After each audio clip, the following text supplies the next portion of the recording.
Hello friends. आज हम लोग standard 10th science and technology part 2 का lesson number 2 life processes in living organisms इसका पार्ट फर्स्ट स्टार्ट करेंगे। तो living organisms and life processes, various organ systems are continuously performing their functions in human body. तो human body के अंदर बहुत सारे organ systems है जो अपना फंक्शन कंटिन्यूसली परफॉर्म कर रहे हैं।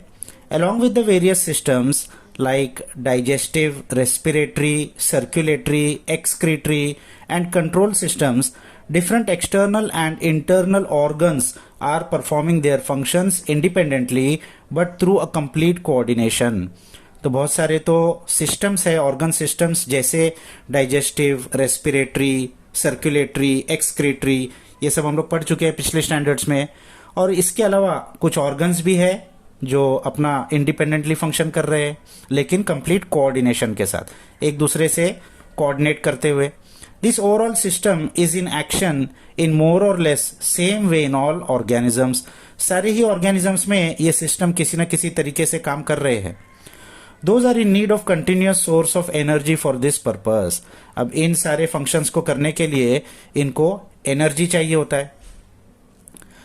Carbohydrates, fats and lipids are the main sources of this energy and it is harvested by the mitochondria present in each cell. अब ये एनर्जी कहाँ से आती है? तो इसके तीन मेन सोर्सेस है, कार्बोहाइड्रेट्स, फैट्स और लिपिड्स। और ये एनर्जी माइटोकॉन्ड्रिया में फाइनल एनर्जी प्रोड्यूस होती है, जो सेल का एक ऑर्गेनेल है। It is not like that only foodstuff is sufficient for energy production but oxygen is also necessary. अब एनर्जी प्रोडक्शन के लिए सेल के अंदर सिर्फ फूड स्टफ ही नहीं, जैसे कार्बोहाइड्रेट्स, फैट्स और लिपिड्स, ये जब ब्रेक डाउन होते हैं डाइजेस्टिव सिस्टम में तो इसमें से ग्लूकोज, प्रोटीन्स और फैटी एसिड्स ये सब बनता है, जिसकी मदद से एनर्जी बनती है। लेकिन उसके साथ साथ ऑक्सीजन भी चाहिए होता है, जो कि लंग्स के थ्रू आता है। और लंग्स से फिर लंग्स के जो लास्ट में एल्वियोलाई होते हैं, वहाँ बहुत सारी कैपिलरीज जुड़ी होती है, वहाँ से ये ऑक्सीजन ब्लड सिस्टम में, सर्कुलेटरी सिस्टम में आ जाता है और सर्कुलेटरी सिस्टम से फिर हर एक सेल में पहुंच जाता है।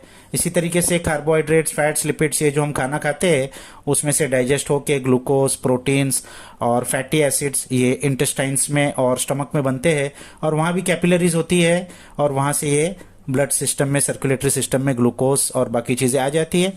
वहाँ से फिर ये हर एक सेल में ग्लूकोज और ऑक्सीजन हर एक सेल में पहुंच जाता है, तो उसके बाद फिर वहां उसका ऑक्सीडेशन होके एनर्जी प्रोड्यूस होती है। All these, that is food stuffs and oxygen, are transported up to the cell via circulatory system. तो ये सारे फूड स्टफ और ऑक्सीजन जो लंग्स से आता है, ये सब सर्कुलेटरी सिस्टम यानी ब्लड के जरिए से ट्रांसपोर्ट होता है एक एक सेल में। Besides, it is coordinated by the control system of the body, that is, each life process contributes in its own way in the process of energy production.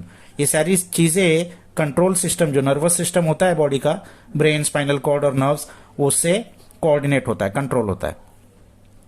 Functioning of all these life processes also requires the energy. ये सारी life process को function करने के लिए भी energy चाहिए। Human and other animals consume the fruits and vegetables. ये energy कहाँ से मिलती है? हमको मालूम है प्लांट्स एनर्जी बनाते हैं। फूड कौन बनाता है? ऑटोट्रॉफ्स कौन है? प्लांट्स है। प्लांट्स को खाने से, वेजिटेबल्स, फ्रूट्स खाने से हमको एनर्जी मिल सकती है। तो plants are autotrophs, they prepare their own food, they utilize some of the food for themselves, whereas remaining is stored in various parts like fruits, leaves, stem, roots, etc. तो plants autotroph से वो energy बनाते हैं और अपने requirement से बहुत ज्यादा वो लोग स्टोर करते हैं अलग अलग पार्ट्स में, जैसे फ्रूट्स में, लीव्स में, स्टेम्स में, रूट्स में। We consume all these various plant materials and obtain different nutrients like carbohydrates, fats, proteins, vitamins, minerals, etc. तो हम ये प्लांट्स को खाने से हमको ये सारी चीजें मिल जाती है। Which food materials do we consume to obtain these nutrients? तो हम लोग क्या क्या खाते हैं ये न्यूट्रिएंट्स मिलने के लिए?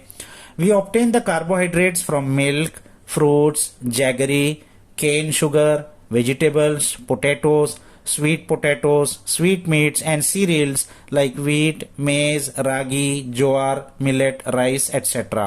ये सारी खाने की चीजें से हमको कार्बोहाइड्रेट्स मिलता है। We get 4 kilocalories energy per gram of carbohydrates. Important है, फिल इन द ब्लैंक्स में आता है। कार्बोहाइड्रेट से हमको कितनी एनर्जी मिलती है? 4 किलो कैलोरीज पर ग्राम। Let us study the way by which this energy is obtained. तो चलो हम लोग स्टडी करते हैं ये क्या प्रोसेस है जिससे ये living organism and energy production. In living organisms respiration occurs at two levels as body and cellular level। तो लिविंग ऑर्गेनिजम्स में रेस्पिरेशन दो लेवल पर होती है, एक बॉडी लेवल पर और एक सेल के लेवल पर। हर एक सेल में रेस्पिरेशन भी होती है। Oxygen and carbon dioxide are exchanged between body and surrounding in case of respiration occurring at body level. तो बॉडी लेवल रेस्पिरेशन क्या है? ऑक्सीजन और कार्बन डाइऑक्साइड ये एक्सचेंज होता है बॉडी और सराउंडिंग के बीच में। ऑक्सीजन बॉडी के अंदर आता है और कार्बन डाइऑक्साइड रिलीज होता है बाहर। ये बॉडी लेवल का रेस्पिरेशन है। In case of respiration at cellular level, food stuffs are oxidised either with और विदाउट हेल्प ऑफ ऑक्सीजन। तो सेल लेवल के रेस्पिरेशन में क्या होता है? ये जो ऑक्सीजन लंग्स के जरिए से बॉडी में आता है, ये फिर ब्लड के जरिए से हर एक सेल में पहुंच जाता है और जो फूड डाइजेस्ट होता है वहां से इंटेस्टाइन से ग्लूकोज भी ब्लड के जरिए से हर एक सेल में पहुंच जाता है और हर एक सेल में फिर ग्लूकोज ऑक्सीजन से रिएक्ट करता है, उसका ऑक्सीडेशन होता है। इसको कहते हैं cellular level of respiration. Carbohydrates of the food that we consume every day are mainly utilized for production of energy required for daily need। तो हमको जो भी एनर्जी रिक्वायरमेंट है डेली, उसका ज्यादातर हिस्सा हमको कार्बोहाइड्रेट से आता है। This energy is obtained in the form of ATP. तो कार्बोहाइड्रेट्स ये जब डाइजेस्ट होते हैं इंटेस्टाइन्स के अंदर ग्लूकोज बन जाते हैं और ग्लूकोज फिर सेल में पहुंच जाता है और सेल के अंदर जब ऑक्सीडेशन होता है ग्लूकोज का तो फिर उसका फाइनल प्रोडक्ट एटीपी फॉर्म होता है जो एडिनोसाइन ट्राइफॉस्फेट होता है। ये है फाइनल एनर्जी का फॉर्म जो बॉडी यूज करती है। For this purpose glucose a type of carbohydrate is oxidised step by step in the cells. Glucose जो एक कार्बोहाइड्रेट है वो सेल के अंदर स्टेप बाय स्टेप ऑक्सीडाइज होता है। This is called as cellular respiration. ये है cellular respiration. Cellular respiration occurs among the living organisms by two methods। अब ये cellular respiration दो methods से होता है।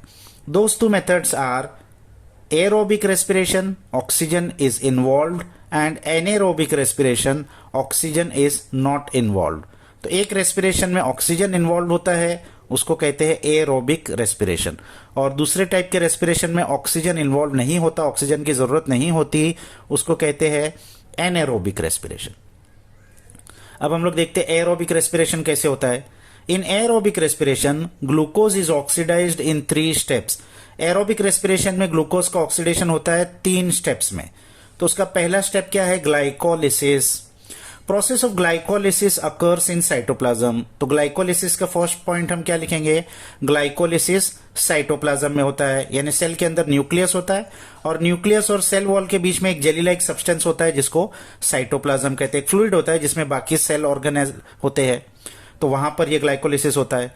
A molecule of glucose is oxidized step by step in this process and 2 molecules each of pyruvic acid, ATP, NADH2 and water are formed। तो glucose का एक molecule oxidise होता है स्टेप बाय स्टेप प्रोसेस में, और क्या क्या बनते हैं? 2 मॉलिक्यूल्स पायरुविक एसिड के बनते हैं, 2 मॉलिक्यूल एटीपी हमने देखा एडिनोसाइन ट्राइफॉस्फेट, 2 मॉलिक्यूल NADH2 के, और वाटर भी फॉर्म होता है H2O। अब NADH2 और FADH2 क्या होता है ये नेक्स्ट पेज पे दिया हुआ है। NADH2 nicotinamide adenine die nucleotide और FADH2 फ्लैविन एडिनिन डाई न्यूक्लियोटाइड। ये दोनों एंजाइम्स है। Both enzymes are formed in the cells and used in cellular respiration. ये दोनों एंजाइम सेल में फॉर्म होते हैं इस ग्लाइकोलिसिस में और TCA साइकिल में, और सेल्यूलर रेस्पिरेशन में फाइनली ATP प्रोड्यूस करने ये दोनों सेल्स, ये दोनों एंजाइम्स यूज होते हैं। अब ग्लाइकोलिसिस का जो फाइनल प्रोडक्ट है वो तो पायरुविक एसिड है, क्योंकि one line fill in the blanks में भी आता है ये कि at the end of glycolysis what is obtained, तो हमको वहां लिखना है पायरुविक एसिड। तो बहुत सारे बच्चे एसिटाइल कोएंजाइम ए लिख देते हैं। ये जो एसिटाइल कोएंजाइम ए फॉर्म होता है ये ग्लाइकोलिसिस के बाद का स्टेप है, एक इंटरमीडिएट स्टेप है, लेकिन यहां इन्होंने ग्लाइकोलिसिस में ही दिया है। लेकिन हमको ये बात याद रखना है कि ग्लाइकोलिसिस के एंड पर पायरुविक एसिड फॉर्म होता है। अब इसके बाद में Molecules of pyruvic acid formed in this process are converted into molecules of acetyl coenzyme A. Pyruvic acid के मॉलिक्यूल्स कन्वर्ट हो जाते हैं एसिटाइल कोएंजाइम ए में। ये ग्लाइकोलिसिस के बाद का एक इंटरमीडिएट स्टेप है। इसमें क्या क्या मिलता है? 2 molecules of NADH2 and 2 molecules of CO2 are released during this process. इसमें 2 मॉलिक्यूल NADH2 और 2 मॉलिक्यूल CO2 के रिलीज होते हैं। NADH2 हमने देखा निकोटिनामाइड एडिनिन डाइन्यूक्लियोटाइड जो एंजाइम है। यहाँ फर्स्ट स्टेप खत्म हो गया। अब सेकेंड स्टेप है ट्राई कार्बोक्सिलिक एसिड साइकिल या TCA साइकिल या इसको क्रेब साइकिल भी कहते हैं। इसमें क्या होता है? Both molecules of acetyl coenzyme A enter the mitochondria. अब ग्लाइकोलिसिस तो साइटोप्लाज्म में हो रहा था, लेकिन अब ये एसिटाइल कोएंजाइम ए बनने के बाद ये दोनों मॉलिक्यूल एसिटाइल कोएंजाइम ए के माइटोकॉन्ड्रिया में एंटर हो जाते। तो TCA साइकिल कहाँ होगा? माइटोकॉन्ड्रिया जो एक सेल ऑर्गेनेल है, इसको power house of the cell कहते हैं, जहां एनर्जी बनती है। Cyclic chain of reaction called as tricarboxylic acid cycle is operated on it in the mitochondria. Mitochondria में एक साइक्लिक चेन ऑफ रिएक्शन होती है, यानी वो साइकिल्स में चलती है, बार बार रिपीट होती है और उसको ट्राई कार्बोक्सिलिक एसिड साइकिल कहते हैं। इसमें क्या होता है फिर? Acetyl part of acetyl coenzyme A is completely oxidised through this cyclical process and molecules CO2, H2O, NADH2, FADH2 are derived. Acetyl coenzyme A का जो एसिटाइल पार्ट था वो कंप्लीटली ऑक्सीडाइज हो जाता है और कार्बन डाइऑक्साइड, वाटर, NADH2 और FADH2 के मॉलिक्यूल्स डिराइव हो जाते हैं, बन जाते हैं। फिर इसके बाद थर्ड स्टेप आता है इलेक्ट्रॉन ट्रांसफर चेन रिएक्शन या ETC रिएक्शन। इसमें क्या होता है? इसमें अब फाइनली NADH2 और FADH2 से ATP बनेगा जो फाइनल प्रोडक्ट है। तो molecules of NADH2 and FADH2 formed during all above processes participate in electron transfer chain reaction. तो अब ग्लाइकोलिसिस में भी FADH2 बना था और उसके बाद TCA साइकिल में भी FADH2 NADH2 बना था। तो ये सारे FADH2 और NADH2 ये अब पार्टिसिपेट करेंगे ETC रिएक्शन में और फाइनली ATP बनेगा। Due to this 3 molecules of ATP are obtained from each NADH2 molecule and 2 molecules of ATP from each FADH2 molecule. तो NADH2 molecule का ब्रेकडाउन होता है और हर NADH2 molecules में से 3 molecules of ATP मिलते हैं और हर FADH2 molecule में से 2 molecules of ATP मिलते हैं। Besides ATP, water molecules are also formed in this reaction और बाय प्रोडक्ट के तौर पर वाटर भी बनता है। Electron transfer chain reaction is operated in mitochondria only. तो क्रेब्स साइकिल के जैसे ही ETC चेन रिएक्शन भी माइटोकॉन्ड्रिया में होता है। Thus, a molecule of glucose is completely oxidized in aerobic respiration and molecules of CO2 and H2O are produced along with energy. तो aerobic respiration में क्या होता है? जो ग्लूकोज का मॉलिक्यूल है वो कंप्लीटली ऑक्सीडाइज हो जाता है और ATP के साथ साथ CO2 कार्बन डाइऑक्साइड और H2O वाटर भी रिलीज होता है। अब ये जो फाइनल प्रोडक्ट है ATP, इसको पढ़ लेते हैं। Adenosine triphosphate is energy rich molecule and energy stored in the bonds by which phosphate groups are attached to each other. ATP energy rich molecule है, इसी में से एनर्जी मिलती है और वो एनर्जी स्टोर कहाँ होती है? 3 फॉस्फेट के बॉन्ड्स होते हैं, उसी के अंदर ये एनर्जी स्टोर होती है। These molecules are stored in the cells as per need. ये ATP मॉलिक्यूल सेल्स के अंदर स्टोर होते हैं जितना जिसको जरूरत हो। Chemically ATP's triphosphate molecule formed from adenosine ribonucleoside. तो केमिकली ये क्या है? ATP triphosphate molecule. ट्राइफॉस्फेट यानी 3 फॉस्फेट है इसके अंदर और 3 फॉस्फेट के साथ में और क्या चीज है? Adenosine ribonucleoside. अब एडिनोसिन राइबोन्यूक्लियोसाइड में क्या है? It contains a nitrogenous compound adenine. अब एडिनिन है इसके अंदर, हमने पढ़ा था एडिनिन, ग्वानिन, साइटोसिन, थाइमिन। तो उसमें जो एडिनिन था वो इसके अंदर है और एडिनिन के साथ में पेंटोज शुगर राइबोस। एक पेंटोज शुगर भी है यानी पेंटागन शेप का जिसमें 5 कार्बन है और उसका नाम क्या है? राइबोस। एंड 3 फॉस्फेट ग्रुप्स और ये अटैच है 3 फॉस्फेट ग्रुप्स के साथ। As per the need, energy is derived by breaking the phosphate bond of ATP. तो जैसे भी जरूरत हो बॉडी को, ये फॉस्फेट बॉन्ड ब्रेक हो जाता है और उसमें से एनर्जी रिलीज हो जाती है। Hence ATP is called as energy currency of the cell. इसीलिए एटीपी को क्या कहा जाता है? Energy currency of the cell. तो एटीपी के ऊपर अगर शॉर्ट नोट आएगा तो ये पूरा आपको इसमें लिखना है। अब एक डायग्राम दिया है, ये भी एग्जाम में आता है। एटीपी वहां दिया है एडिनोसिन ट्राइफॉस्फेट, और वहां बैटरी के जैसा एक बना हुआ है, फुल चार्ज दिखाया हुआ है। और फिर नेक्स्ट डायग्राम में वो क्या हो गया, एक फॉस्फेट बॉन्ड ब्रेक हो गया और उसमें से एनर्जी रिलीज हो गई, और वहां एडीपी, तो एक फॉस्फेट बॉन्ड चला गया तो डाइफॉस्फेट हो गया, एडिनोसिन डाइफॉस्फेट हो गया और एनर्जी रिलीज हो गई। तो ये डायग्राम एग्जाम में आता है और पूछा जाता है what is shown in this diagram. तो हम क्या लिखेंगे वहां पर? Conversion of ATP into ADP in which energy is released. अब लास्ट में क्या है? If there is insufficient amount of carbohydrates in body due to exceptional conditions like fasting and hunger. अगर बॉडी में कार्बोहाइड्रेट्स नहीं है, हमने देखा कि मेनली एनर्जी कार्बोहाइड्रेट से ही बनती है, ग्लूकोज से, लेकिन अगर कार्बोहाइड्रेट किसी वजह से नहीं है, जैसे फास्टिंग में है या भूखा है इंसान, कहीं उसको खाना नहीं मिल रहा है, तो फिर क्या होता है? Then lipids and proteins are used for energy production. तो फिर बॉडी में जो स्टोर्ड लिपिड्स और प्रोटीन्स है वो यूज होते हैं एनर्जी प्रोडक्शन में। In case of lipids they are converted into fatty acids whereas proteins into amino acids. तो अगर लिपिड से एनर्जी बनता है तो लिपिड्स फैटी एसिड्स में पहले कन्वर्ट हो जाते हैं और प्रोटीन्स एमिनो एसिड्स में कन्वर्ट हो जाते हैं। Fatty acids and amino acids are converted into acetyl coenzyme A. Next step में फैटी एसिड और एमिनो एसिड दोनों एसिटाइल कोएंजाइम ए में कन्वर्ट हो जाते हैं and energy is obtained through complete oxidation of acetyl coenzyme A by the process of Krebs cycle in mitochondria. अब acetyl coenzyme A के बाद सेम प्रोसेस है, क्रेब्स साइकिल माइटोकॉन्ड्रिया में होगा और एनर्जी बनेगी उससे। अब यहां पर ये साइंटिस्ट का नाम दिया है, इंट्रोडक्शन टू साइंटिस्ट।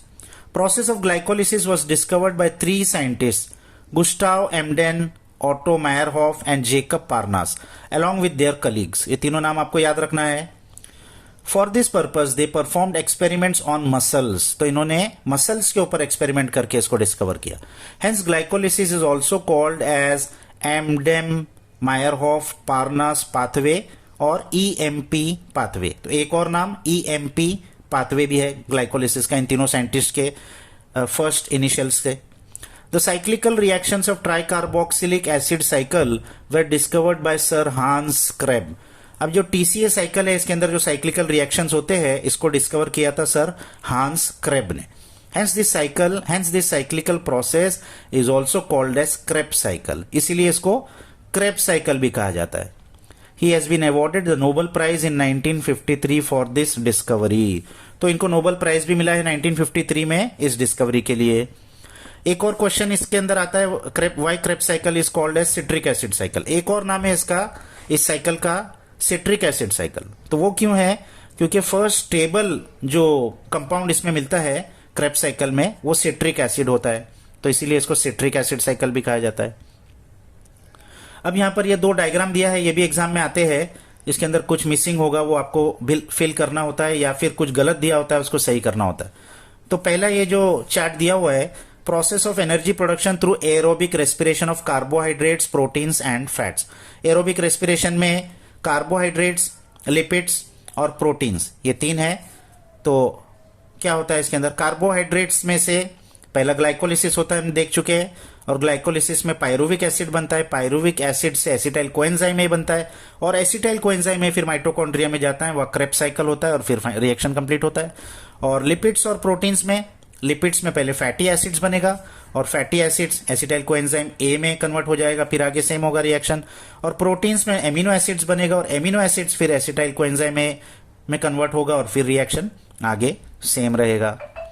अब इसके बाद में energy production in micro organisms through anaerobic respiration, ये तो हमने पढ़ लिया। Aerobic respiration which occurs in the presence of oxygen, और दूसरा टाइप था anaerobic respiration which occurs without oxygen.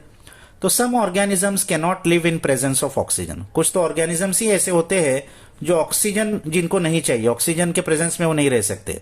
Example many bacteria, छोटे छोटे जो बैक्टीरिया होते हैं यूनिसेल्युलर, वो such living organisms have to perform anaerobic respiration for energy production. तो ऐसे जो लिविंग ऑर्गेनिजम्स है उनको एनेरोबिक रेस्पिरेशन करना पड़ता है, यानी without oxygen. Glycolysis and fermentation are 2 steps of anaerobic respiration. तो एनारोबिक रेस्पिरेशन में 2 स्टेप होते हैं सिर्फ, ग्लाइकोलिसिस जो कॉमन है एरोबिक और एनारोबिक में, और सेकेंड स्टेप यहां होता है फर्मेंटेशन। अब फर्मेंटेशन क्या होता है? Glucose is incompletely oxidised and less amount of energy is obtained in this type of respiration.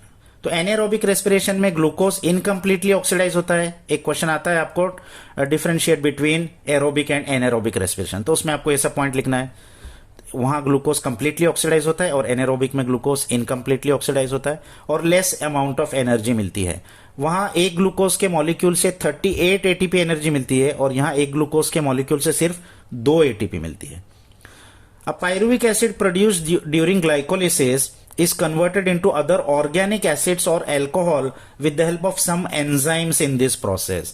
अब इसके अंदर ग्लाइकोलिसिस के बाद क्या होता है, जो पायरुविक एसिड मिलता है वो पायरुविक एसिड कन्वर्ट होता है कुछ अदर ऑर्गेनिक एसिड्स में और अल्कोहल में with the help of some enzymes. इसमें कुछ एंजाइम्स होते हैं जिसकी वजह से ये ऑर्गेनिक एसिड्स या अल्कोहल में कन्वर्ट हो जाता है।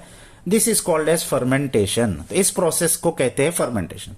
तो एग्जाम में आएगा व्हाट इज फर्मेंटेशन, तो आप ये लिखोगे some higher plants, animals and aerobic microorganisms also perform anaerobic respiration instead of aerobic respiration if there is depletion in oxygen level in the surrounding। बहुत इंपॉर्टेंट क्वेश्चन है, why some higher plants and animals also perform anaerobic respiration। तो कुछ higher plants और animals जो normally तो aerobic respiration करते हैं वो सर्टेन कंडीशंस में वो भी एनारोबिक रेस्पिरेशन करते हैं। तो क्या है वो condition? If there is depletion in oxygen level in the surrounding, अगर सराउंडिंग में ऑक्सीजन लेवल कम हो गया तो फिर वो एनारोबिक रेस्पिरेशन करते। Example, seeds perform anaerobic respiration if the soil is submerged under water during germination. जो सीड्स है वो जमीन पे गिर गए और वहां पर बहुत बारिश की वजह से पानी आ गया और सीड पानी में सबमर्ज हो गई, अब उसको ऑक्सीजन नहीं मिल रहा है, तो ऐसे कंडीशन में सीड्स क्या करेंगे? एनारोबिक रेस्पिरेशन करेंगे। Similarly our muscle cells also perform anaerobic respiration while performing exercise. हमारी जो मसल्स है जब हम एक्सरसाइज करते हैं तो उस वक्त उसको एनर्जी, उसको ऑक्सीजन कम मिलता है तो फिर वो एनारोबिक रेस्पिरेशन करता है। Due to this less amount of energy is produced in our body and lactic acid accumulates due to which we feel tired.